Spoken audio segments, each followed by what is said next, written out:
check nyo to guys, kung mapapansin nyo, itong sa parametric EQ nya, merong naka-column. High 2, saka low 2. So, para saan nga ba to at saan to makikita? Ngayon, check muna natin yung parametric EQ ng input channel. So, nakaselect yung channel 8. Tapos punta tayo sa EQ. Yan, kung mapapansin nyo, low cut, low mid, saka high lang ang meron. So, hindi siya para dito. Makikita nyo to, pinaka-purpose nito is para sa mga buses.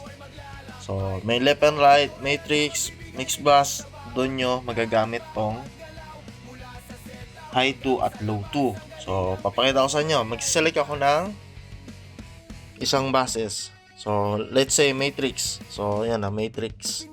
Select ko sa matrix. Yan.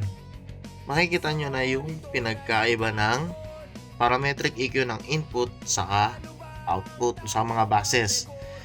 So, paano ma-access yan? Yung low 2, saka yung may high 2 pa, di ba?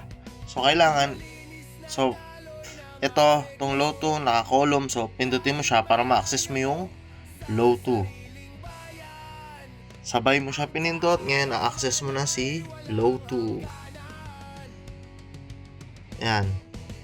Pag si high 2 naman ay ang gusto mo ma-access, pindutin mo naman ng sabay si high 2. Yan. Na-access mo na si high 2. Naka-highlight na siya.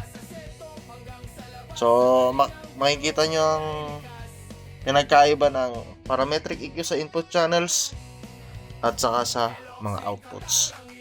Respect the people behind the sounds. More power sa inyo guys.